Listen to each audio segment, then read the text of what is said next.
अच्छा, अब हम सबको ये बात पता है कि जो है हमारे बॉडी के जितने भी सेल्स होते हैं, ठीक है, तो वो सारे के सारे सेल्स जो हैं वो जो डेवलप होते हैं उनके लिए जो प्रिकर्सर सेल होता है वो ओवा और स्पर्म होता है, ठीक है। और ओवा और स्पर्म जो होता है, जो जाइगोट बनाता है, ठीक है, वो टोटी पोटेंशियल सेल होता है। टोटी पोटेंशियल समझ में आता है? टोटी मैम पोटेंशियल, ओवा और स्पर्म टूटी पोटेंशियल होता है या जाइगोट?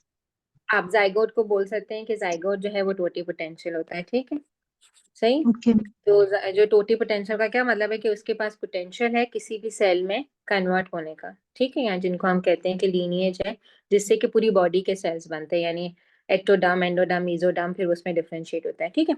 और जब वो लीनिएज जब नीचे की तरफ आता है, यानी कि सब डिवाइड होता होना शुरू हो जाता है, तो फिर हम कहते हैं कि वो ब्लड सेल्स, वो सेल्स जिससे कि जो है ब्लड के सेल्स बनते हैं, तो हम उनको कहते हैं those are haematopoietic stem cells, ठीक है, क्या कहते हैं? हीमोपोएटिक स्टेम सेल्स, ठीक है, ये स्टेम सेल्स होते हैं उनके। अच्छा, मैम अब कौन से, जरा ये रिपीट कर दें मैम, आपने कहा ओवा प्लस स्पर्म जाइगोट वो टूटी पोटेंशियल होता है, उसके बाद से मतलब प्लीज जरा बता। देखो जाइगोट जो है उससे पूरी बॉडी बनती है ना, जी मैम। ठीक हो गया, तो वो टोटी पोटेंशियल है, वो कुछ भी बना सकता है ना। जी मैम। जैसे जैसे सेल्स डिवाइड होते रहेंगे उनका पोटेंशियल कम होता रहेगा, ठीक है। तो जो ब्लड सेल्स का पोटेंशियल होता है वो हीमोपोएटिक स्टेम सेल्स होते हैं। हीमोपोएटिक स्टेम सेल्स का क्या मतलब है? जिनसे के ब्लड सेल्स बनते हैं, ठीक है। अच्छा, अब आप लोग को यहाँ पे एक चीज दिख रही होगी कि देखो जो ये मल्टीपोटेंट स्टेम सेल्स है, इसकी दो लीनिएज है, एक लिम्फोइड लीनिएज है जो लिम्फोसाइट्स बना रही है, और एक माइलॉइड लीनिएज है जो कि माइलोसाइट्स बना रही है। अब माइलोसाइट्स में कौन कौन सी लीनिएज इंक्लूडेड है? उसमें आरबीसी भी आता है, उसमें प्लेटलेट भी आता है, उसमें ग्रेन्युलोसाइट्स भी आते हैं, और उसमें मोनोसाइट्स भी आते हैं। ये सारे के सारे माइलॉइड की लीनिएज से ही बन रहे हैं। समझ आती है बात? Yes ma'am. ठीक हो गया। तो ये अगर आपको एमसीक्यू में कभी इस तरह से पीछे से आबा व अजदाद के बारे में पूछा जाए तो डोंट गेट कंफ्यूज। थ्रोम्बोसाइट्स भी जो है वो माइलाइड स्टेम सेल से ही बन रहा है, ग्रेनुलोसाइट्स भी माइलाइड स्टेम सेल से बन रहा है, मोनोसाइट्स भी माइलाइड स्टेम सेल से बन रहा है। जो माइलाइड स्टेम सेल से नहीं बन रहा वो क्या नहीं बन रहा? टी और बी लिम्फोसाइट्स नहीं बन रहा। तो ये पिक्चर दिखाने का ये पर्पस था, ठीक है। तो पीछे जो है उनके वो माइलाइड स्टेम सेल्स ही होते हैं, और फिर उसके जो है कॉलोनी फॉर्मिंग यूनिट्स बनते हैं, और वो माइलोसाइट, जैसे फॉर एग्जांपल माइलोसाइट सीरीज जो बनेगी, तो माइलोसाइट से फिर एलिलोसाइट्स और मोनोसाइट्स बनेंगे, ठीक है। मेगा कैरियोसाइट सीरीज से जो है ये थ्रोम्बोसाइट्स बनेंगे, और एरिथ्रोब्लास्ट सीरीज से फिर जो है कॉलोनी फॉर्मिंग से आरबीसीज बनेंगे। क्लियर है ये चीज? ये लीनिएज इसकी समझ में आ गई पीछे? Yes ma'am. ठीक हो गया। Yes ma'am. अच्छा, अब हम आ जाते हैं सबसे पहले जो है न्यूट्रोफिल्स पे। कौन से और वो थैलेसीमिया हम जैसे नीचे आएगा ना, स्क्रॉल करेंगे तो जब वहां आएगा तो वहां मैं आपको करवा दूंगी। अच्छा, अब सबसे पहले हम आ जाते हैं ग्रेन्युलोसाइट्स पे। अच्छा, अब ग्रेन्युलोसाइट्स होते क्या हैं? तो हमने कहा कि ग्रेन्युलोसाइट्स को हम ग्रेन्युलोसाइट्स इसलिए कहते हैं कि जब हम इनको स्टेन करते हैं तो इनमें विजिबल ग्रेन्यूल्स दिखते हैं, ठीक है, दिख रहे हैं ना ग्रेन्यूल्स इसमें, यस मैम। ठीक है ना। तो हम इसलिए इनको ग्रैनुलोसाइट्स बोलते हैं। ए ग्रैनुलोसाइट्स तीन तरह के होते हैं, ठीक है, और जो है न्यूट्रोफिल्स, बेसोफिल्स और इजिनोफिल्स, ठीक है।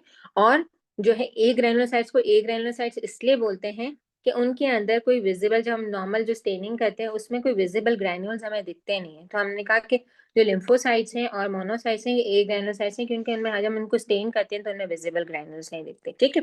अच्छा, अब हम बात करते हैं ग्रैन्युलोसाइट्स की। तो ग्रैन्युलोसाइट्स के अंदर सबसे पहला जो ग्रैन्युलोसाइट जिसको हम डिस्कस करेंगे वो न्यूट्रोफिल करेंगे। अब न्यूट्रोफिल का क्या मतलब है कि जब हम इसको स्टेन करते हैं, ठीक है, तो ये एसिडिक डाई और बेसिक डाई इक्वल अमाउंट में लेता है, तो इसका कलर क्या होता है जाता है, उसकी जो साइटोप्लाज्म का कलर है वो न्यूट्रल हो जाता है। अगर इसकी बनिस्बत आप बेसोफिल को देखो, ठीक है, तो ये बेसिक डाई ले रहा है, ठीक है। अगर आप इजिनोफिल को देखो तो ये प्योरली एसिडिक डाई ले रहा है, ऐसा ही है ना। Yes ma'am. Yes ma'am. ठीक है, तो मैम बेसोफिल बेसोफिल को बेसिक डाई। बेसोफिल का मतलब है, basophil means attraction for the basic dye, ठीक है। इजिनोफिल का मतलब है attraction for the acidic, eosin dye, ठीक है। तो ये बेसिकली इओसिन स्टेनिंग लेता है और ये मिथाइलिन ब्लू से स्टेनिंग लेता है। तो हम इसलिए इसको इस जो जिस जिस डाई से ये स्टेनिंग लेता है हम उसको उसका नाम देते हैं बेजोफिल है, इसिनोफिल है। न्यूट्रोफिल न्यूट्रल है, वो इओसिन डाई से भी स्टेन लेता है और मिथाइलिन ब्लू से भी लेता है। तो उसका साइटोप्लाज्म न्यूट्रल कलर का दिख रहा होता है, दोनों कलर्स दिख रहे होते हैं, ना वो इतना जो है पर्पलिश दिख रहा होता है बेजोफिल की तरह, ना वो इतना पिंक दिख रहा होता है, तो वो न्यूट्रल जो है वो दिख रहा होता है, इट्स न्यूट्रोफिल। ठीक हो गया? अच्छा जी। अब उसके बाद हम आ जाते हैं इसके कैरेक्टरिस्टिक्स पे विच आर वेरी इंपॉर्टेंट। ठीक है, हमारे अगर हम काउंट की बात करें तो हम देखेंगे कि सबसे ज्यादा ग्रैनुलोसाइट्स में अगर, या इवन हम सबसे ज्यादा नहीं, अगर हम डब्ल्यूबीसीज की काउंट की भी बात करें तो सबसे ज्यादा हमारे पास न्यूट्रोफिल्स हैं। ठीक है, अब न्यूट्रोफिल्स जो है वो जो है अक्यूट रिस्पॉन्स के सेल्स हैं। ठीक है, अक्यूट रिस्पॉन्स का क्या मतलब होता है कि जब भी कोई इन्फेक्शन आएगा, कुछ भी आएगा, तो पहले सेल्स जो खड़े होंगे लाइन में वो न्यूट्रोफिल्स खड़े होंगे ब्लड के अंदर, टिश्यू के अंदर नहीं। ठीक है, टिश्यू के अंदर यूजुअली इन्फेक्शन जो है टिश्यू के थ्रू आता है। ठीक है, तो टिश्यू के अंदर जो फर्स्ट लाइन ऑफ डिफेंस होती है, ठीक है, वो टिश्यू मैक्रोफेजेस होते हैं। ठीक है, वो टिश्यू मैक्रोफेजेस होते हैं। वो फिर जैसे फॉर एग्जांपल अगर वो स्किन में है तो लैंगरहैंस सेल्स हैं, अगर वो लिवर में है तो कुफर सेल्स हैं। ठीक है, अगर वो लंग के अंदर है तो लंग के एल्वुलर मैक्रोफेजेस हैं। ठीक है, तो हर जगह के अपने फर्स्ट लाइन ऑफ डिफेंस में वो टिश्यू मैक्रोफेजेस होते हैं। उसके बाद जो हम कहेंगे सेकेंड लाइन ऑफ डिफेंस जो कि एक्यूट इन्फ्लेमेटरी रिस्पॉन्स में उस जगह पे पहुंचता है, या ब्लड के अंदर जो पहला इन्फ्लेमेटरी जो सेल जो होता है वो एक्यूट इन्फ्लेमेटरी रिस्पॉन्स में वो न्यूट्रोफिल होते हैं। ठीक है, प्रॉपर्टीज क्या क्या है? फेगोसिटिक सेल्स हैं, मींस खाना खा, मींस के ये बैक्टीरिया को ईट अप कर सकते हैं। ठीक है, और क्या इसका करेक्टरिस्टिक क्या है, आपको क्या दिख रहा है? मल्टी लोब न्यूक्लियस है इसका। ठीक है, हम इसको हाइपर सेगमेंटेड कब बोलेंगे? जब इसके सेगमेंट 6 से ज्यादा होंगे। ठीक है, तो कल मैंने एक कंडीशन बताई थी जिसमें ये हाइपर सेगमेंटेड होता है, megaloblastic anaemia. Megaloblastic anaemia. Megaloblastic anaemia. किस वजह से होते हैं मेगालोब्लास्टिक एनीमिया? इंट्रिंसिक फैक्टर की नहीं, ऐसे डायरेक्ट नहीं, intrinsic, direct fetal Which are intrinsic different factor पे नहीं deficiency आना। folic acid parietal deficiency. Cells parietal cells हो जाते हैं। देखो, सबसे पहले आप क्या बताओगे मेगालोब्लास्ट बने क्यों? B12 डेफिशिएंसी या फोलेट की डेफिशिएंसी। ठीक है, और फिर B12 की डेफिशिएंसी के कॉज है ना फिर, कि भाई वो जो है ना इंट्रिंसिक फैक्टर डेफिशिएंसी है या मैल एब्जॉर्प्शन है, वो उसके कॉज है। मेगालोब्लास्टिक एनीमिया का क्या कॉज है? B12 deficiency. ठीक है, या फोलेट डेफिशिएंसी। क्यों मेगालोब्लास्ट बन जाते हैं? क्योंकि थायमिडीन नहीं बन रहा होता है। ठीक है, और जिसकी वजह से क्या होता है, न्यूक्लियस जो है वो डिवाइड नहीं हो पाता, और डिवाइड नहीं हो पाता तो वो हाइपर सेगमेंटेड हो जाता है। क्लियर है? ठीक है, जी मैम। अच्छा, अब इसके अंदर न्यूट्रोफिल के ऐसी कौन सी चीजें हैं जो बाकी दूसरे सेल्स में आपको नहीं मिलेंगी और जिसकी वजह से ये किलर की तरह काम करता है? सबसे इंपॉर्टेंट चीज ये कि इसके पास एक एंजाइम होता है जिसको कहते हैं माइलो परऑक्सीडेज। ठीक है, अच्छा रिमेम्बर, जितने भी परऑक्सीडेजेस होते हैं उनके अंदर आयरन होता है। ठीक है, ये हीम कंटेनिंग एंजाइम्स होते हैं। ठीक है, परऑक्सीडेज में आयरन होता है, और बेसिकली ये किलर के तौर पे कैसे काम करता है कि इसके अंदर जो है वो क्लोराइड होता है। ठीक है, मैम ये एमिनो, माइक्रो रिपीट। जी, देखो इसके अंदर जो एंजाइम्स, देखो आप इसके अंदर वैरायटी ऑफ एंजाइम्स है ना न्यूट्रोफिल्स के अंदर। बेसिकली अगर ये बैक्टीरिया को ईट कर रहा है तो ईट करने के बाद इसको एंजाइम सिस्टम चाहिए ना जो कि उसको खा सके, उस बैक्टीरिया को, उसको खाने के लिए इसके पास बहुत सारे एंजाइम्स है। ठीक है, जिसमें से one of the very important enzyme जो है वो माइलोपेरोक्सीडेज है। ठीक है, और माइलोपेरोक्सीडेज जो है वो पेरोक्सीडेजेस हीम कंटेनिंग होते हैं, या इसमें आयरन होता है। ठीक है, और बेसिकली जो इसका जो किलर पोर्शन है वो क्लोराइड है। ठीक है, तो ये बेसिकली जो है क्लोराइड के साथ जो है सुपर ऑक्साइड्स बनाते हैं। ठीक है, आपको पता है ना कि क्लोराइड जो है वो बहुत बड़ा जो है एंटीबैक्टीरियल है, यूज करते हैं ना हम क्लोराइड को एज एंटीबैक्टीरियल प्रॉपर्टी के तौर पे। तो यही एंटीबैक्टीरियल प्रॉपर्टी यहाँ पे इसके काम आती है। ठीक हो गया, तो माइलोपेरोक्सीडेज न्यूट्रोफिल के लिए बहुत स्पेसिफिक है। ठीक है, उसके बाद इसके जो ग्रेन्यूल्स होते हैं, उस ग्रेन्यूल्स के अंदर क्या क्या होता है? अल्कलाइन फॉस्फेटेज होता है जिसको हम लैप कहते हैं, ल्यूकोसाइड अल्कलाइन फॉस्फेटेज। ठीक है, लाइसोजाइम है, लैक्टोफेरिन है, again lactoferrin means iron containing है, ठीक है। फिर उसकी जो ग्रेन्यूल्स हैं जिसके अंदर मैं आपको बताई थी ये माइलोपेरोक्सीडेज होता है, ये एजोरोफिलिक ग्रेन्यूल्स है। एजोरोफिलिक ग्रेन्यूल्स का मतलब है कि ये ब्लू डाई लेते हैं, ठीक है। और ये ग्रेन्यूल्स बेसिकली कुछ भी नहीं है, ये लाइजोसोम्स है, ठीक है, जो कि फेगोसिटिक जो है डाइजेस्टिव एंजाइम्स कंटेन करते हैं, जिसमें कि ये एंजाइम जो है इसमें अबंडेंट होते हैं। क्लियर है ये चीज, इसमें कोई कंफ्यूजन तो नहीं है। अजोरो का क्या मतलब है, जो ब्लू डाई लेता है, तो एजोरोफिलिक ग्रेन्यूल्स का क्या मतलब, जो ब्लू डाई लेता है, और ये बेसिकली लाइजोसोम्स ही होते हैं, ठीक है। अच्छा जी, उसके बाद जो है जब हम हमें कोई इन्फेक्शन होता है, ठीक है, तो जो इन्फ्लामेटरी स्टेट्स में न्यूट्रोफिल्स बढ़ जाते हैं, जिसको हम न्यूट्रोफिलिया कहते हैं, ठीक है। और न्यूट्रोफिलिया जो है हम सबको दिखता है जब हम देखते हैं ना सीबीसी की रिपोर्ट, तो वी ऑल सी कि भाई एक्यूट इन्फेक्शन है तो न्यूट्रोफिलिया, क्रॉनिक इन्फेक्शन है तो जो है लिम्फोसाइटोसिस है, या जो है क्या कहते हैं वायरल इन्फेक्शन है तो लिम्फोसाइटोसिस है, ठीक है। अच्छा, अब न्यूट्रोफिल्स को साइट ऑफ इन्फेक्शन पे बुलाता कौन है, तो जो बुलाने वाले एजेंट्स होते हैं उनको साइट ऑफ इन्फेक्शन पे अट्रैक्ट करते हैं, उस बैक्टीरिया की तरफ अट्रैक्ट करते हैं, वो कीमोटैक्टिक एजेंट्स होते हैं, जो कीमोटेक्सिस करते हैं, यानी वो केमिकल्स रिलीज करते हैं जिसको, क्योंकि इसकी आंखें तो नहीं होती है ना कि देख के तो नहीं आएगा ना वहां पे बैक्टीरिया आया है, तो ये कैसे आएगा, by substances which are release locally and which we call the chemotactic agents. अब जो इंपॉर्टेंट कीमोटैक्टिक एजेंट्स हैं वो कौन कौन से हैं, ठीक है, वो जो है C5a है, ठीक है, ये आपने याद रखना है। इंटरल्यूकिन 8 है, ल्यूकोट्राइन B4 है, ठीक है, HETE है, ये ल्यूकोट्राइन का प्रिकर्सर ही होता है, कैलिक्रीन भी है, और प्लेटलेट एक्टिवेटिंग फैक्टर भी है। तो आप इसमें से कोई भी अगर कीमोटैक्टिक एजेंट आता है तो आपने उसको पिक करना है। अगर हम सबसे, यानी आप, अगर मैं आपको कहूँ कि ये सारे लिखे हों तो आप किसको पिक करोगे, तो C5a को पिक करना, ठीक है। क्लियर है ये चीज, ठीक है। हाइपर सेगमेंटेड न्यूट्रोफिल्स की हमने बात की, कब होगा, फोलेट और B12 डेफिशिएंसी में होगा। अच्छा, एक चीज होती है लेफ्ट शिफ्ट। लेफ्ट शिफ्ट का क्या मतलब है कि जब न्यूट्रोफिल ज्यादा बन रहे होते हैं, ठीक है, तो उसके प्रिकर्सर्स जो है वो ब्लड में शो होना शुरू हो जाते हैं, जिसको हम कहते हैं लेफ्ट शिफ्ट, ठीक है। समझ आती है, लेफ्ट शिफ्ट का समझ में आता है कि मीन्स के पीछे के सेल्स आना शुरू होगा, that we call the left shift, ठीक है। तो इसके अंदर क्या होता है, हमें बैंड सेल्स और मेटामाइलोसाइट जो कि WBC मेच्योर, न्यूट्रोफिल के मेच्योर होने के पहले के स्टेजेस है, वो हमें जो है पेरिफेरल फिल्म में जो है शो होना शुरू हो जाती हैं, ठीक है। और ये क्या शो करती हैं, ये मे बी इन्फ्लेमेशन का स्टेट शो कर सकती हैं, ये मे बी माइलाइट लुकीमिया को शो कर सकती हैं। हम जब लुकीमिया पढ़ेंगे तो वहां पे पढ़ेंगे कि हम इसको कैसे डिफरेंशिएट करेंगे कि ये लेफ्ट शिफ्ट जनरली इन्फेक्शन की वजह से या CML की वजह से।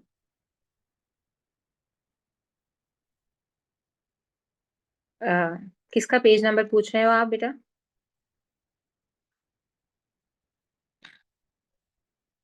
बुक का पेज नंबर आप देखो, हेमाटोलॉजी इस पे सर्च कर लो, मेरे पास यहाँ पे ना सॉफ्ट में इसके पेज नंबर्स नहीं होते, तो हेमाटोलॉजी के सेक्शन, अच्छा ठीक है 414, ठीक है। क्लियर है, यहाँ पे कोई कंफ्यूजन तो नहीं है न्यूट्रोफिल को लेकर? आगे चलें।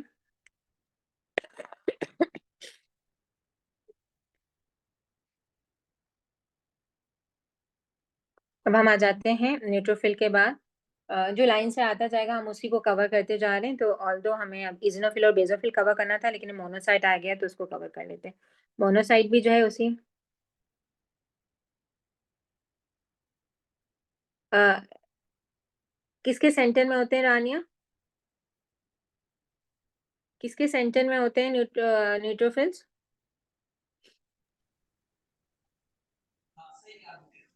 पेरिफेरल ब्लड का क्या मतलब है? पेरिफेरल ब्लड का क्या मतलब होता है कि ब्लड का जो सैंपल लेते हैं, ठीक है, पेरिफेरल ब्लड का मतलब ये होता है कि ब्लड का सैंपल हमने लिया। यहाँ पे दूसरा सैंपल जो हम सेंट्रल लेते हैं वो हम जो है बोन मैरो का सैंपल लेते हैं, तो इस तरह से लेते हैं। नॉर्मली बैंड सेल और मेटामाइलोसाइट जो है वो हमें बोन मैरो के सैंपल में मिलने चाहिए, ब्लड के सैंपल में नहीं मिलने चाहिए। दिस इज द मीनिंग रानी, ठीक है, क्लियर है।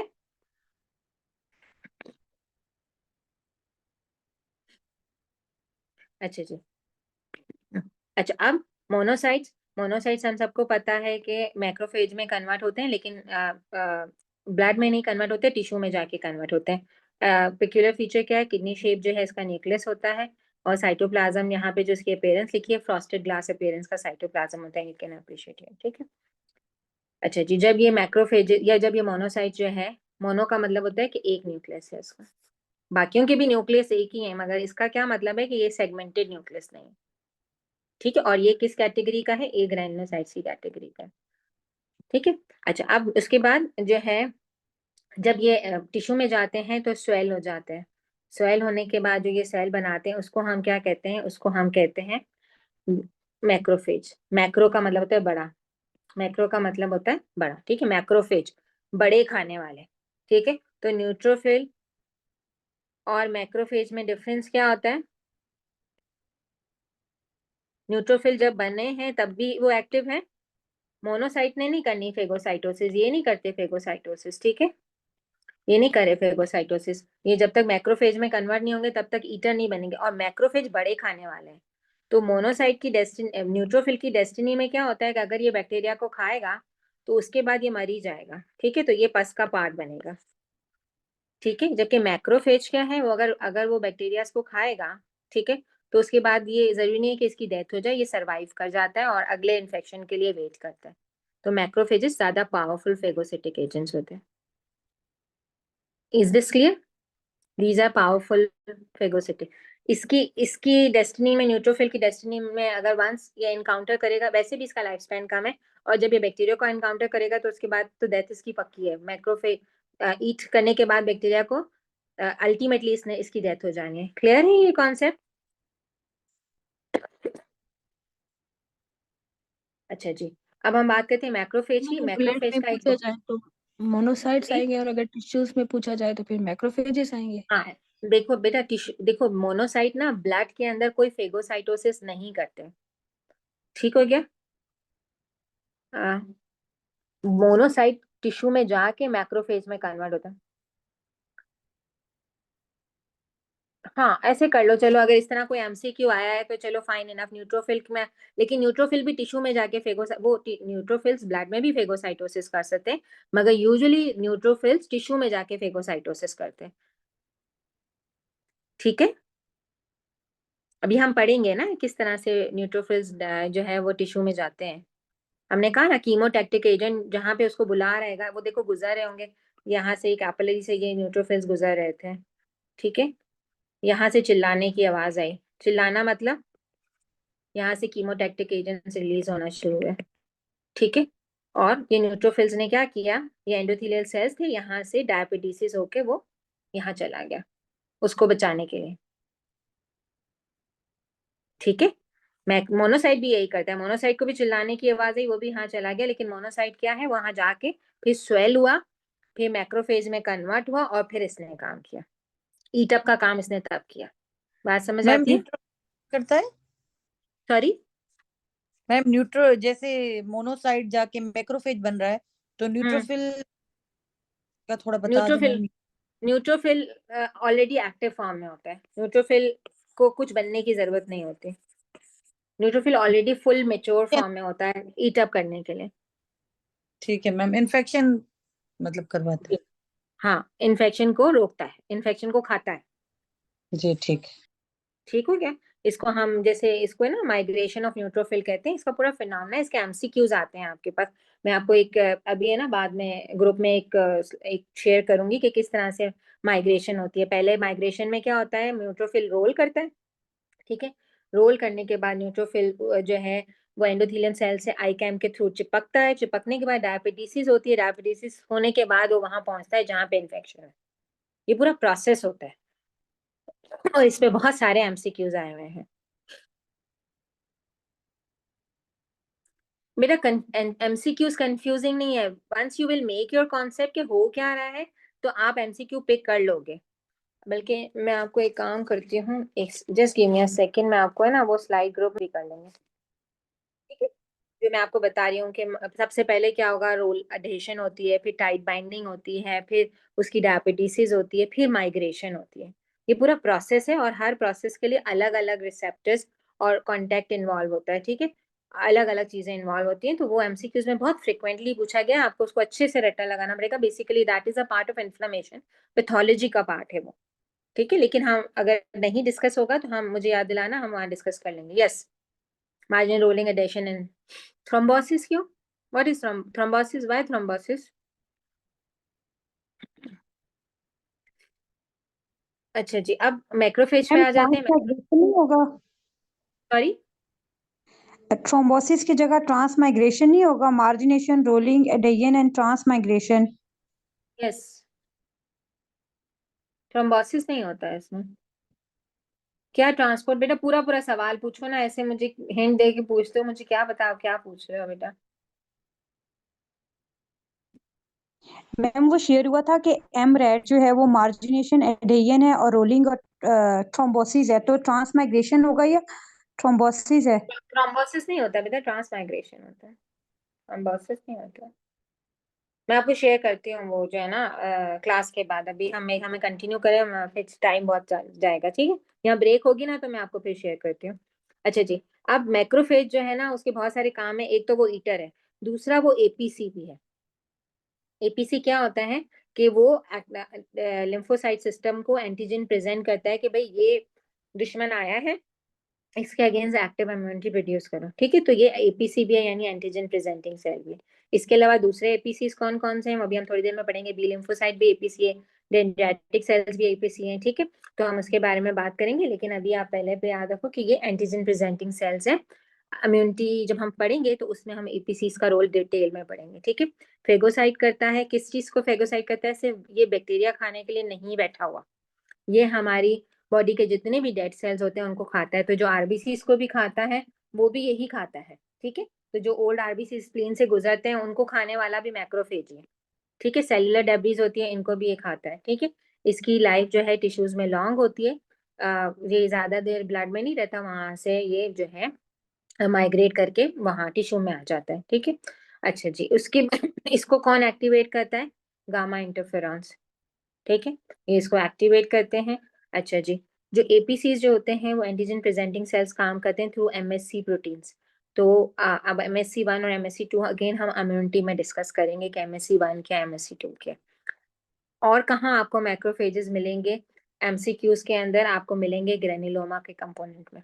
एमसीक्यूज बहुत सारे मैंने इसके देखे, ठीक है। सो जो है जहाँ पे ये मैक्रोफेजेस फ्यूज होके जायंट सेल्स बनाते हैं, स्पेशली टीबी और सार्कोइडोसिस के एमसीक्यूज के अंदर, ठीक है। अच्छा जी, अब मैक्रोफेजेस, हर हर एरिया के मैक्रोफेज का अपना नाम है। फॉर एग्जांपल लिवर के जो मैक्रोफेज है उनको हम कुफर सेल्स कहते हैं। तो अगर हमने कुफर सेल लिखा है, it means we are talking about the liver macrophages, ठीक है। अगर हम हिस्टियोसाइट्स की बात करते हैं तो they are the macrophages of connective tissue, ठीक है। इवन अगर हम माइक्रोग्लिया की बात करते हैं तो these are the macrophages of the brain. अगर हम ऑस्टियोक्लास्ट की बात करते हैं तो these are the macrophages of the bone. Clear है ये चीज? लैंगरहैंस स्किन के होते हैं, यस, लैंगरहैंस स्किन के होते हैं।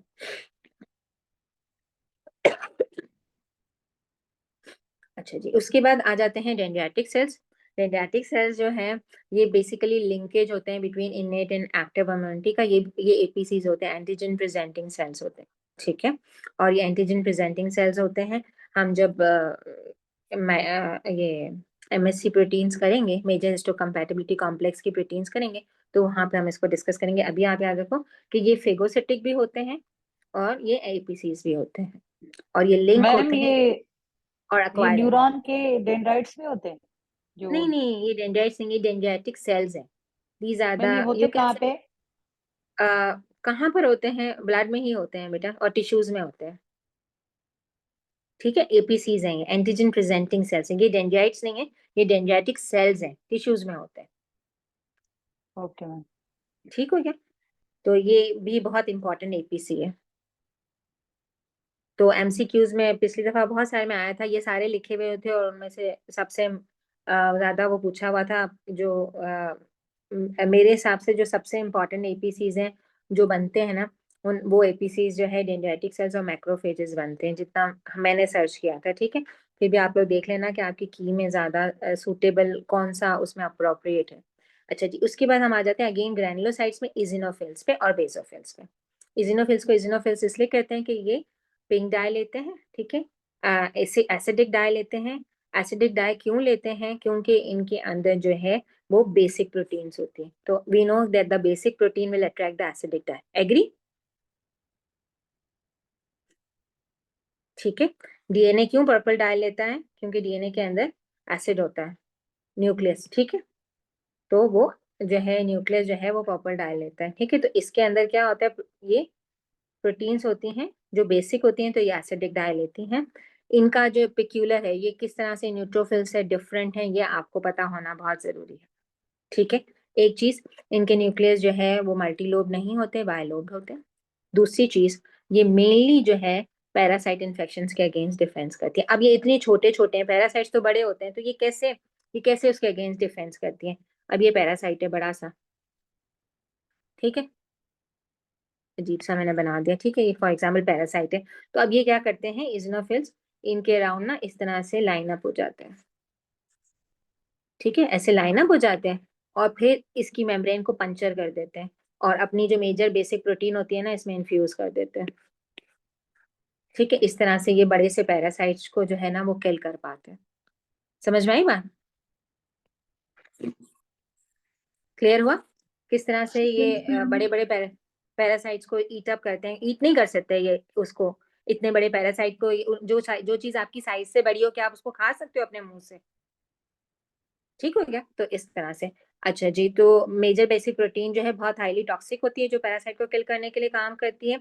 ये अगर एंटीजन एंटीबॉडी कॉम्प्लेक्सेस बन जाएं तो ये इनको बहुत इजीली फेगोसाइट कर सकते हैं, ठीक है। तो जो एंटीजन एंटीबॉडी के एग्लूटिनेशन कॉम्प्लेक्सेस बनते हैं ना, उनको खाने का काम भी इजनोफिल्स कर रहे होते हैं, ठीक है। बहुत इंपॉर्टेंट इनके अंदर जो स्ट्रक्चर होता है वो मेजर बेसिक प्रोटीन होती है, ठीक हो क्या? ये सबसे इम्पोर्टेंट जो ज्यादातर आपके एमसीक्यूज में पूछी जाती है, तो आप यहाँ तक इसको याद कर लो, तो ये इम्पोर्टेंट है।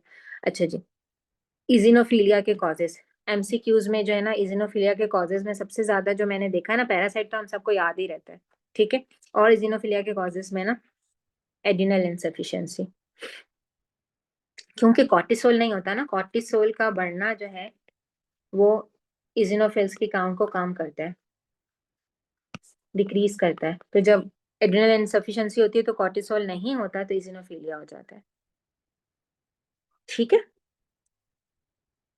सो बेसिकली मैम इजिनोफीलिया कॉर्टिसोल क्यों काम करते हैं इसिनोफिल को? अच्छा, मैंने पढ़ा था, मुझे अगर सही से याद हो कि ये इसकी सीक्वेस्ट्रेशन कर देते हैं स्प्लीन के अंदर, अगर मैं गलत नहीं हूँ तो, ठीक है, मैं फिर से देख के बताऊंगी, क्योंकि मुझे जो याद है ना, जो इसका कॉज के कॉर्टिसोल जो है ना इजिनोपीनिया करते हैं, बिकॉज इसको ये स्प्लीन में सीक्वेस्टर कर देते हैं, तो सर्कुलेशन में इजिनोफिल्स की काउंट कम हो जाती है, ठीक है। एक्सक्यूज मी मैम, जरा जी बेटा, रिपीट कर दें ये कि एड्रिनल ग्लैंड्स क्यों, ये कॉर्टिसोल क्यों करता है एसिनोफिलिया, ये जरा काइंडली रिपीट कर दें। कॉर्टिसोल इजिनो जो है पीनिया करता है, इजिनोपीनिया करता है, पीनिया, पीनिया का मतलब है इजिनोफिल्स को कम करता है।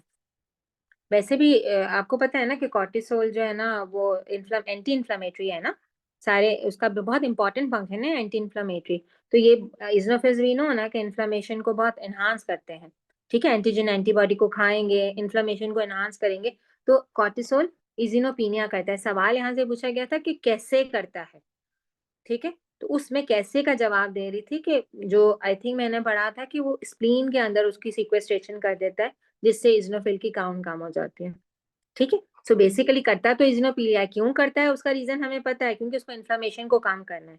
तो जब एड्रिनल इनसफिशिएंसी होती है तो इजिनोफीलिया होता है। समझ आई बात? पैरासिटिक इन्फेक्शन में इजिनोफीलिया होता है, हम सबको याद है, इसमें तो कोई ऐसी बात नहीं है ना। एलर्जिक रिएक्शंस में इजिनोफीलिया होता है, ये भी हमें पता है, ठीक है, ये हमें पता है, लेकिन हम इसको मिस कर जाते हैं कि एड्रिनल इनसफिशिएंसी का इजिनोफिल से क्या ताल्लुक होगा, ये इजिनोफीलिया करवाता है। तो इसका जो न्यूमोनिक यहाँ पे लिखा है पैकमैन ईट्स, ठीक है, इसमें क्या क्या है, पैरासाइट्स एस्थमा है। के साथ कैसे रिलेटेड है? किससे बेटा? एस्थमा के साथ कैसे? एलर्जी से रिलेटेड है बेटा, एलर्जी से रिलेटेड है, अस्थमा के साथ एलर्जिक प्रोसेसेस के अंदर जो है इजिनोफिल्स बढ़ जाते हैं, ओके। ठीक है।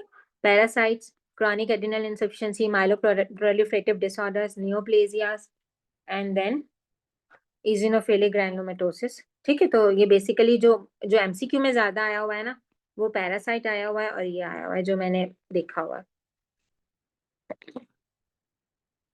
क्लियर है? मैम क्रोनिक एड्रिनल इनसफिशिएंसी वाला रिपीट कर दें। बेटा जब एड्रिनल ग्लैंड से हार्मोन्स कॉर्टिसोल्स वगैरह रिलीज नहीं होंगे ना, तो ब्लड के अंदर इजिनोफिल्स के लेवल बढ़ जाते हैं। ठीक है, तो यहाँ पे कॉजेज ऑफ इजिनोफिलियाज बताया मैं कि किन कंडीशन में इजिनोफिल्स के लेवल्स बढ़ जाते हैं।